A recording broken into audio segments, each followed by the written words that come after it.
Halo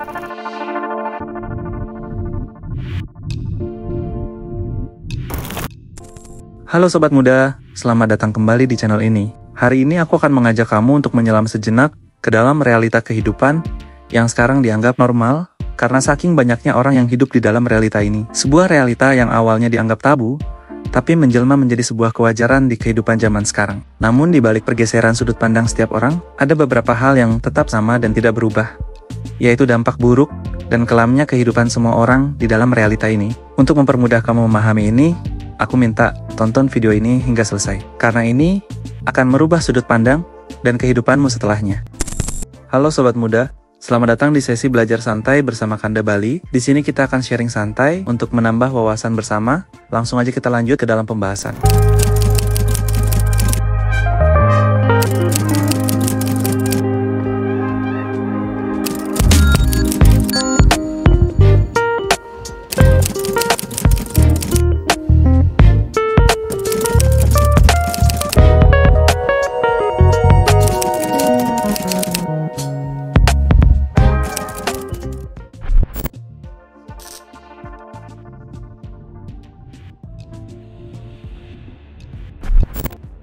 Perkenalkan, laki-laki ini bernama Budi, seorang anak biasa dari keluarga biasa yang lahir dan besar di sebuah desa kecil. Dari luar, kehidupan Budi tampak sederhana dan memang begitu adanya. Tidak ada kemewahan, tidak ada harta berlimpah, hanya cukup untuk sekadar bertahan hidup. Budi tumbuh dengan segala keterbatasan yang sudah akrab sejak kecil. Sepatu yang harus menunggu 3 kali semesteran baru bisa diganti. Seragam sekolah yang diwariskan dari kakaknya, dan uang jajan yang seringkali lebih kecil dibandingkan teman-temannya. Namun meskipun begitu, Budi tidak pernah merasa kekurangan dalam arti sebenarnya. Hidupnya penuh dengan kehangatan keluarga, canda tawa bersama teman di sawah, dan mimpi-mimpi sederhana yang ia tanam di kepalanya. Ia percaya, selama masih ada kesempatan untuk belajar dan bekerja, maka akan selalu ada jalan untuk memperbaiki hidup. Budi baru saja lulus SMA. Sebuah momen yang bagi banyak orang hanya sekadar transisi. Tapi bagi Budi, itu adalah titik penting dalam hidupnya. Sebab, setelah lulus, ia tidak punya kesempatan untuk melanjutkan kuliah. Uang yang ada hanya cukup untuk biaya hidup sehari-hari. Jadi, satu-satunya pilihan adalah bekerja. Dan begitulah, Budi masuk ke dunia kerja, dunia baru yang keras, yang menuntutnya untuk berdiri sendiri, mengatur nafkahnya, bahkan mulai membantu keuangan keluarganya, meskipun hanya dengan jumlah kecil. Awal bekerja, gajinya hanya setara UMR. Jumlah yang sebenarnya tidak besar. Tapi, bagi Budi itu adalah kebanggaan. Dari uang itu, ia harus mengatur semuanya. Mulai dari makan, kontrakan kecil, transportasi, dan sedikit uang yang ia sisihkan untuk orang tuanya di kampung. Namun, di balik itu semua, ada satu keputusan yang akan mengubah jalan hidupnya, yaitu cicilan motor. Motor itu ia beli bukan untuk gaya, tapi karena kebutuhan. Jarak dari tempat kerja ke kontrakannya cukup jauh, dan transportasi umum di daerah itu tidak selalu bisa diandalkan. Motor adalah solusi. Budi berpikir, daripada aku habiskan uang untuk ongkos setiap hari, lebih baik aku cicil motor. Lama-lama pasti lunas. Dan begitulah, cicilan pertama dalam hidupnya dimulai. Hari-hari awal terasa baik-baik saja. Setiap bulan gajinya masuk, Budi langsung memotong sebagian untuk cicilan. Sisanya ia atur sehemat mungkin, makan sederhana, pakaian jarang dibeli, hiburan nyaris tidak ada. Ia hidup dengan sangat berhitung, tapi waktu berjalan, dan kenyataan mulai menunjukkan wajahnya.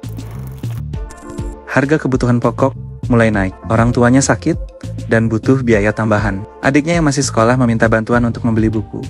Semua hal kecil itu perlahan menumpuk. Budi mencoba bertahan, mencoba menutup kekurangan dengan meminjam sedikit dari teman. Nanti aku ganti pas gajian.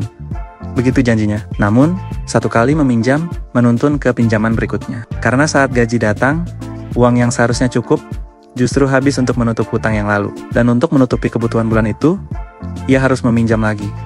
Lingkaran setan itu mulai terbentuk. Budi tidak pernah menyangka bahwa hidupnya yang sederhana bisa terjebak dalam pusaran hutang. Dari luar, orang-orang hanya melihat seorang pemuda pekerja keras dengan motor barunya. Mereka tidak tahu bahwa setiap kali ponselnya berdering, Budi merasa cemas. Apakah itu adalah pesan dari teman yang menagih uang? Mereka tidak tahu bahwa setiap malam, Budi berbaring di kasur tipisnya sambil menatap langit-langit, menghitung-hitung sisa uang di dompet, dan bertanya, sampai kapan aku harus seperti ini? Semakin lama, hutang itu bukan lagi hanya soal angka. Ia menjadi beban yang menempel di punggung Budi. Membuatnya sulit bernapas, membuatnya merasa gagal sebagai anak, sebagai kakak, bahkan sebagai dirinya sendiri. Budi pernah menangis diam-diam di kamar mandi kontrakannya, bukan karena lemah, tapi karena rasa tertekan itu terlalu berat untuk ditanggung sendirian. Orang-orang tidak akan sadar. Teman-temannya hanya melihat Budi masih bisa bercanda, masih bisa ikut nongkrong, masih bisa tersenyum. Mereka tidak tahu bahwa senyum itu dipaksakan, hanya untuk menutupi rasa putus asa yang ia simpan rapat-rapat. Di titik tertentu, Budi merasa hutang itu hampir membunuhnya, membunuh semangatnya, membunuh harapannya, bahkan hampir membunuh rasa percaya dirinya sendiri. Ada malam-malam di mana ia berpikir, mungkin kalau aku menyerah, semua ini akan selesai. Tapi kemudian, ia ingat wajah orang tuanya di desa, adiknya yang masih butuh dukungan, dan janji kecil yang pernah ia buat kepada dirinya sendiri, untuk tidak berhenti berjuang, apapun yang terjadi. Dan dari situlah, Budi bertahan. Hari demi hari, ia mulai belajar untuk menghadapi kenyataan. Ia sadar, hutang bukanlah monster yang bisa dikalahkan dengan sekali tebas. Ia hanya bisa menanganinya sedikit demi sedikit, dengan kesabaran, kerja keras, dan doa yang tidak pernah putus.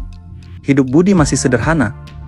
Ia belum bebas dari hutang, tapi kini ia belajar satu hal penting, bahwa meskipun hutang hampir membunuhnya, ia tidak akan membiarkannya menang. Karena pada akhirnya, yang membuat seorang manusia tetap hidup bukanlah harta atau angka di rekening, melainkan keberanian untuk terus melangkah, meski jalannya penuh batu tajam. Dan Budi anak desa biasa, dengan segala keterbatasannya, telah membuktikan bahwa ia bisa berdiri, bahkan ketika dunia seolah ingin menjatuhkannya. Tanpa terasa, 16 tahun berlalu. Dan ini adalah tulisan yang pernah dibuat oleh Budi di dalam catatan pribadinya. Hari ini, aku ingin jujur tentang sesuatu yang seringkali tidak pernah terlihat dari luar, tapi diam-diam menggerogoti bagian dalam diriku perlahan. Hutang. Ya, hutang kata yang singkat, tapi bisa menjadi beban paling berat yang pernah aku pikul dalam hidupku. Aku masih ingat jelas saat pertama kali berhutang. Rasanya seperti menyeberangi jembatan rapuh yang aku tahu bisa ambruk kapan saja. Tapi aku tetap melangkah karena tidak punya pilihan lain. Aku berkata pada diriku sendiri, tidak apa-apa, hanya sementara, nanti akan bisa aku lunasi. Tapi ternyata, kata sementara itu berubah menjadi penjara. Dan penjara itu semakin sempit setiap kali aku menambah hutang demi menutup hutang sebelumnya. Yang paling menyakitkan bukan hanya jumlahnya yang semakin besar, tapi rasa kehilangan harga diri setiap kali harus menunduk, meminta waktu, atau pura-pura tenang di depan orang lain. Dari luar mungkin aku terlihat baik-baik saja. Aku masih bisa tersenyum, masih bisa bercanda, bahkan masih bisa memberi semangat kepada orang lain. Tapi tidak ada yang tahu, di balik senyum itu, aku sedang berperang dengan pikiranku sendiri. Kamu tahu rasanya duduk sendirian di kamar gelap, menatap plafon, dan bertanya, kenapa aku bisa sejauh ini? Rasanya seperti tenggelam, pelan-pelan. Bukan karena aku tidak bisa berenang, tapi karena setiap kali aku berusaha menggerakkan tangan, ada rantai bernama hutang yang menarikku kembali ke dasar. Lucunya, orang-orang tidak akan sadar, mereka hanya melihat kulit luar.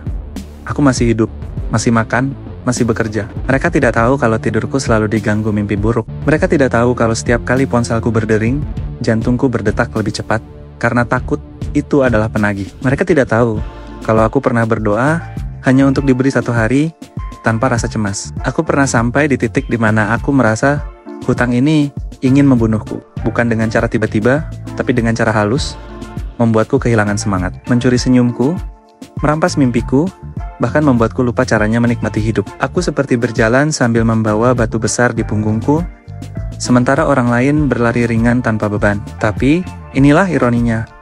Tidak ada yang benar-benar peduli. Aku tidak menyalahkan siapapun, karena mungkin mereka tidak tahu. Dan memang begitulah hutang bekerja.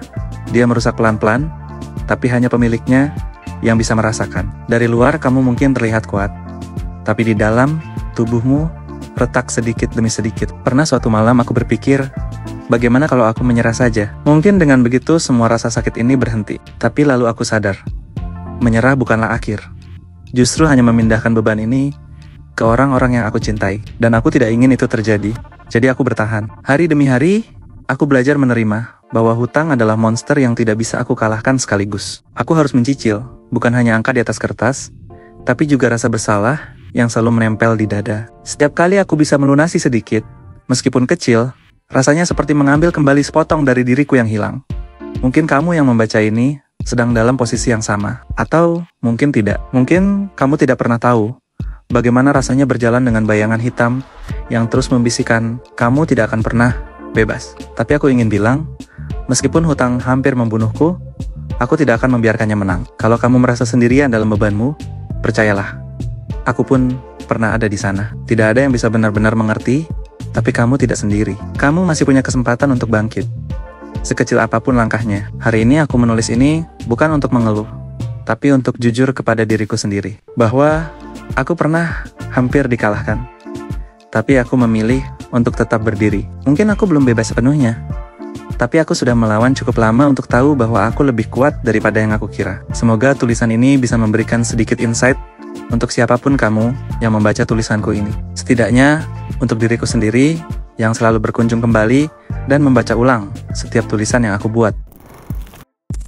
Sobat muda, kisah Budi adalah kisah kelamku sendiri yang aku bagi untuk kalian agar menjadi manfaat dan insight untuk banyak orang. Dari kisah ini, aku ingin menyampaikan sesuatu yang penting. Bagi kamu yang belum pernah punya hutang, tolong jangan pernah coba-coba. Hutang itu ibarat racun yang pelan-pelan masuk ke dalam hidup kita tanpa kita sadari. Awalnya terasa ringan, tapi ujungnya bisa mencekik sampai kita kehilangan semangat hidup. Bagi kamu yang saat ini sedang berjuang melunasi hutang, aku doakan semoga Tuhan memudahkan jalanmu, melapangkan rezekimu, dan segera mengangkat beban itu dari pundakmu. Kamu tidak sendirian.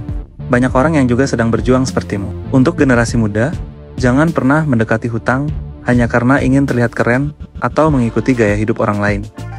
Ingat, hidupmu masih panjang. Jangan biarkan masa depanmu tergadai hanya karena keputusan yang salah di masa sekarang. Dan untuk para orang tua, aku titip pesan, berusahalah sekuat tenaga memenuhi kebutuhan dasar anak-anakmu saat mereka sekolah atau ketika mulai bekerja. Karena dari situlah mereka belajar melangkah. Jangan biarkan mereka memulai hidup dewasa dengan beban hutang hanya demi kebutuhan dasar yang seharusnya bisa kita siapkan bersama. Kalau kamu merasa kisah ini menyentuh, tolong tekan tombol like dan tinggalkan komentar. Biarkan setiap orang yang melihat video ini benar-benar mengerti betapa seramnya hidup dengan hutang dengan melihat banyaknya like, komentar, dan masukan dari kalian semua untuk mereka. Karena dari situlah kita bisa saling menguatkan dan berbagi kebaikan. Terima kasih telah menonton, dan sampai jumpa di video berikutnya. Salam hangat dari Bali untuk Indonesia.